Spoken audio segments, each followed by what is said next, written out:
की बोरी मिलती है, एक हफ्ते तक पूरी खबर दबा के रखी जाती है। अपराध छिपाना भी अपराध है, लेकिन जिन लोगों ने अपराध छिपाया उनके खिलाफ एफआईआर हुई क्या? उसके बाद वहां सफाई की जाती है।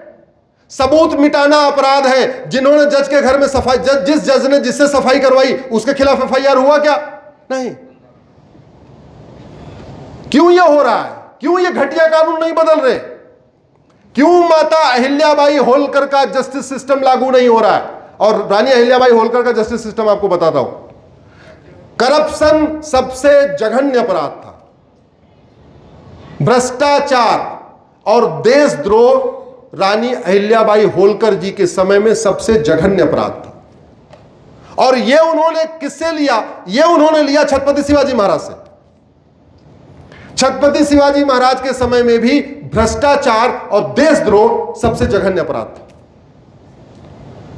और सजा क्या थी?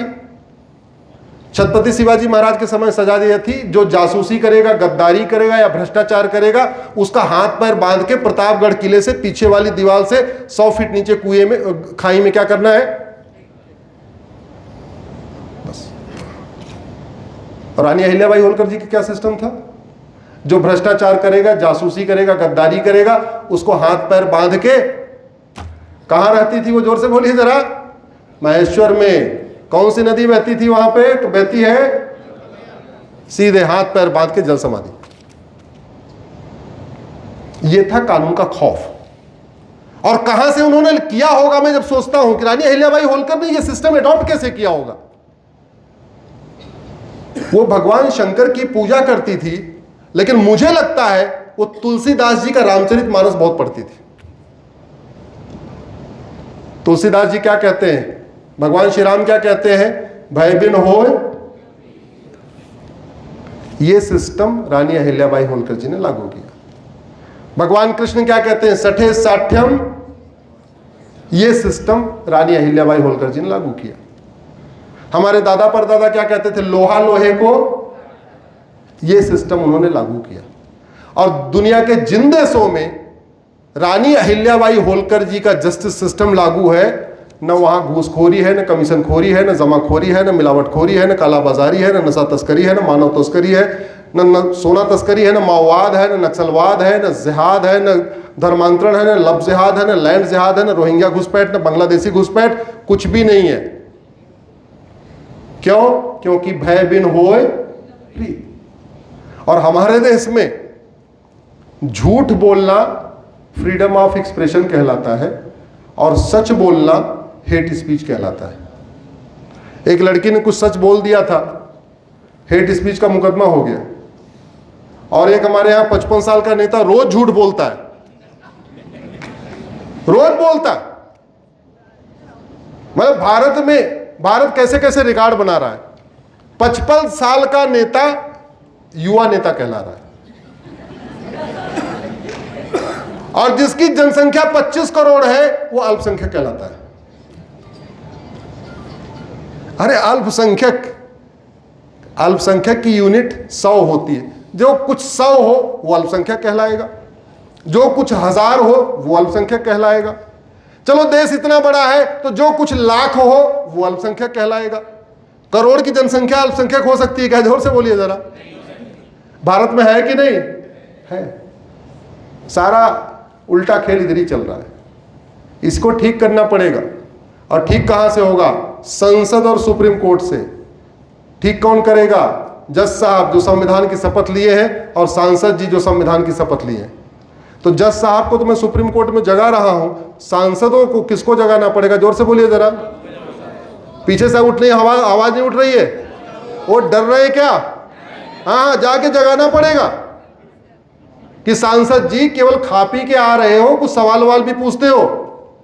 0 आवर में बोलो, क्वेश्चन आवर में बोलो, प्राइवेट मेंबर बिल पेश करो। सांसद आप इसीलिए बने हो। और प्राइवेट मेंबर बिल पेश करना हो तो हमसे संपर्क करवा देना, बिल बना के मैं दे दूंगा। और कहीं जाने की जरूरत, फ्री में बिल बना के दे दूंगा। तो भारत में जस्टिस विद इन ईयर करने के लिए क्या करना पड़ेगा कि यूनिफॉर्म पुलिस कोड लागू करना पड़ेगा, एक यूनिफॉर्म एडमिनिस्ट्रेटिव कोड लागू करना पड़ेगा, एक यूनिफॉर्म जुडिशियल कोड लागू करना पड़ेगा, झूठ को जघन्य अपराध घोषित करना पड़ेगा।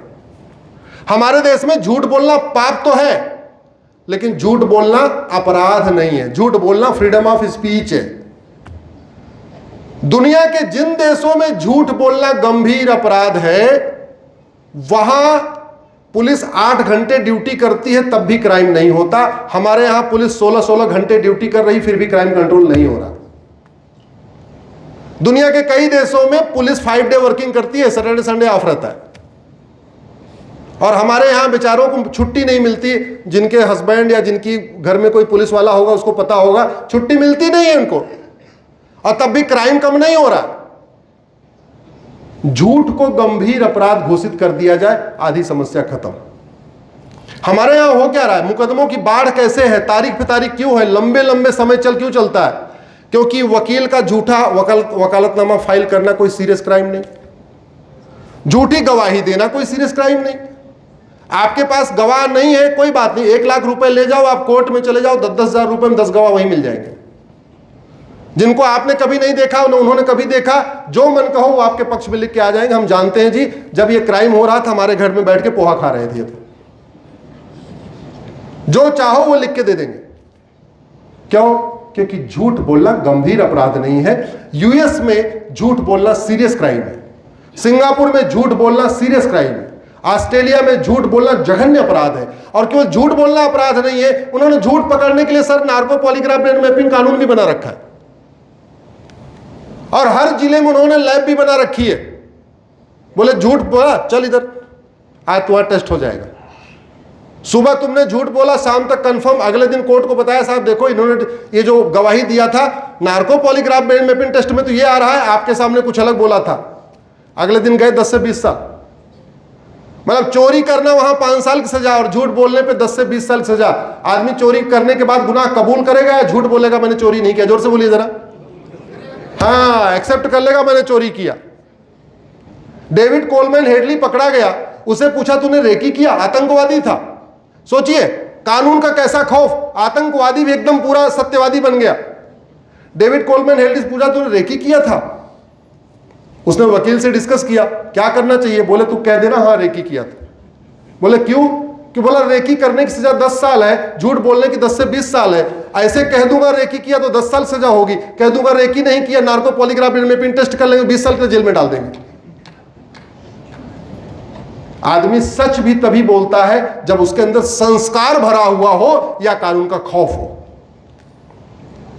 शिक्षा में संस्कार हो, कानून का खौफ हो, भारत में रामराज्य आ जाएगा। शिक्षा में संस्कार हो, कानून का खौफ हो, गुरु गोलवलकर जी का सपना साकार हो जाएगा। शिक्षा में संस्कार हो, कानून का खौफ हो, वीर सावरकर जी का सपना साकार हो जाएगा। शिक्षा में संस्कार हो, परम पूज्य हेडगेवार जी का सपना साकार हो जाएगा। जब तक शिक्षा में संस्कार नहीं होगा, कानून का खौफ नहीं पैदा होगा, तब तक ऐसे ही मामला चलता रहेगा। और ये हमारे देश में करके दिखाया। चीटिंग, फ्रॉड, फोर्जरी को सीरियस क्राइम डिक्लेयर कर दिया जाए, झूठे डॉक्यूमेंट बनाने को गंभीर अपराध घोषित कर दिया जाए,